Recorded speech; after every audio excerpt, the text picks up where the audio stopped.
Aujourd'hui, je vais te faire gagner 2 ans dans ton parcours de musculation. Quand on fait une évolution physique, on a tous tendance à se baser sur le même indicateur, le poids. Le problème, c'est que se baser uniquement sur cet indicateur, ça peut complètement fausser tes résultats et même t'amener à des résultats qui sont opposés à ceux que tu veux atteindre. Au cours de ces 5 dernières années, j'ai pu itérer 4 cycles de sèche prise de masse qui ont complètement changé ma vision de mon poids et de ma vision corporelle. Donc dans cette vidéo, je vais te donner 3 biais qui ont freiné mon évolution de façon à ce que tu puisses les éviter et gagner un temps précieux pour ton évolution physique. C'est parti. Donc le premier biais, il a lieu en prise de masse. Quand tu es en prise de masse, tu te dis que tu peux t'accorder plus de liberté que quand tu es en sèche.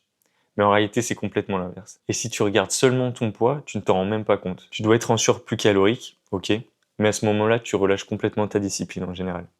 Donc tu vas moins traquer ton total calorique, tu vas t'assurer d'être en surplus, de toute façon tu vas le ressentir, tu n'auras plus faim. Tu vas moins traquer tes macros et tu vas peut-être même faire moins attention à ta dépense énergétique. Et quand tu accumules tout ça, ton poids monte, donc tu te dis ok, j'avance vers mon objectif et tu te retrouves au poids objectif que tu t'étais fixé. Et en réalité, tu n'as stocké que de la graisse et très peu de muscles parce que tu as stocké énormément sur très peu de temps. Et le muscle a besoin de temps pour se créer. Et du coup, ce qui va se passer après ça, c'est que tu vas partir en sèche. Tu vas te dire, c'est bon, je vais perdre tout mon gras. Le problème, c'est que du coup, ta sèche va durer plus longtemps. Du coup, tu auras plus de chances d'échouer et de ne pas arriver au bout. Et en plus de ça, même si tu arrives au bout, tu risques de perdre la plus grande partie du muscle que tu auras construit auparavant.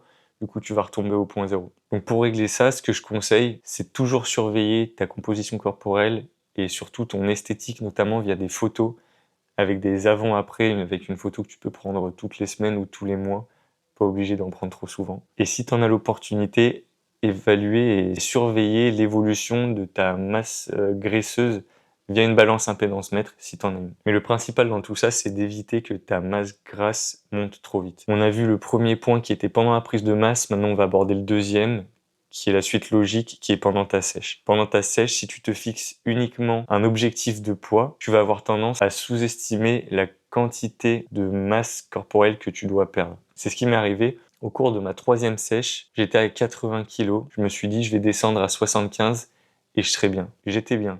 Mais j'étais pas aussi sec que je le souhaitais. Du coup, j'ai dû continuer. J'ai atteint les 75 kg en 1 mois et demi et mon objectif était de faire la sèche sur 3 mois. Du coup, j'ai continué et le poids a continué de descendre. Et je me disais, ça va s'arrêter. 72 kilos, 71, 70. Et ça ne s'arrêtait pas.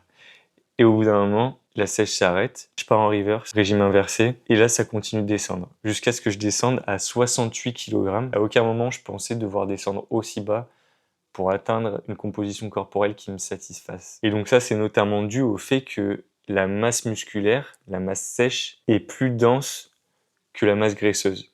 Ce qui fait que pour un même poids de masse graisse et de masse sèche, la masse sèche sera beaucoup moins volumineuse. Donc si on compare quelqu'un qui fait 75 kg gras et quelqu'un qui fait 75 kg musclé, la personne de 75 kg musclé sera moins impressionnante et sera moins volumineuse et paraîtra moins massive, en tout cas habillée. Et donc ce que je veux dire à travers ça, c'est que si je m'étais arrêté à mon objectif de poids, je n'aurais jamais atteint la composition corporelle qui me satisfaisait vraiment esthétiquement. C'est pourquoi on sèche. Certes, c'est intéressant de voir l'évolution de son poids, mais il ne faut pas uniquement se baser là-dessus et sur l'objectif qu'on s'est fixé initialement. Surtout quand c'est la première fois qu'on va faire une sèche. Donc ça, c'était pour le deuxième point. Et enfin, on va clôturer avec le troisième biais qui englobe ces deux parties, ces deux premières notions, qu'elle s'applique à chaque fois dans chacune d'elles, c'est que le poids peut varier énormément en très peu de temps. Ton poids peut varier énormément en très peu de temps sans que ton physique ait réellement changé. Ça va dépendre de ta consommation d'eau, de ta consommation de sel qui va faire la rétention d'eau, du poids de ton repas, mais surtout de ta consommation de glucides. Car pour 1 gramme de glucides stockés, ton corps va retenir entre 3 et 4 grammes d'eau. Ce qui fait que pour 100 grammes de glucides, ce qui est peu sur une journée, si tu as une bonne dépense énergétique, ton corps va stocker entre 300 et 400 grammes d'eau. Donc on peut très vite se retrouver à stocker 1 à 2 kg de différence entre une journée low carb et une journée high carb. Donc c'est pourquoi si on se base sur le poids entre 1, 2, voire 3 jours d'affilée, c'est pas quelque chose qui va être fiable.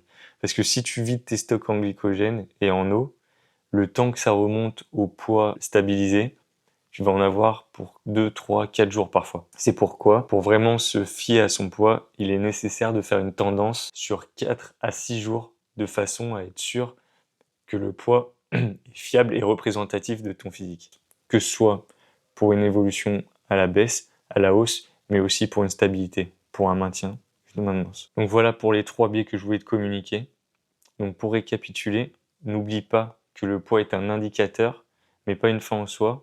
Il doit être accompagné d'autres indicateurs qui te permettent d'avoir une vraie vision de ton évolution et une vision fiable, à savoir que ces autres éléments sont essentiellement ton esthétique visuelle que tu peux mesurer à travers des photos ou aussi à travers des mensurations et aussi si tu peux faire en sorte de mesurer l'évolution de ta masse graisseuse avec une balance à impédance mètre. Voilà, j'espère que ces 3 notions t'aideront et te feront gagner du temps dans ton évolution physique. C'est des conseils qui, si je les avais su, m'auraient fait gagner énormément de temps en tout cas. On se retrouve pour la prochaine vidéo. N'hésite pas à liker celle-ci si tu l'as aimée et à t'abonner pour avoir la suite. Je te dis à la prochaine. Bye.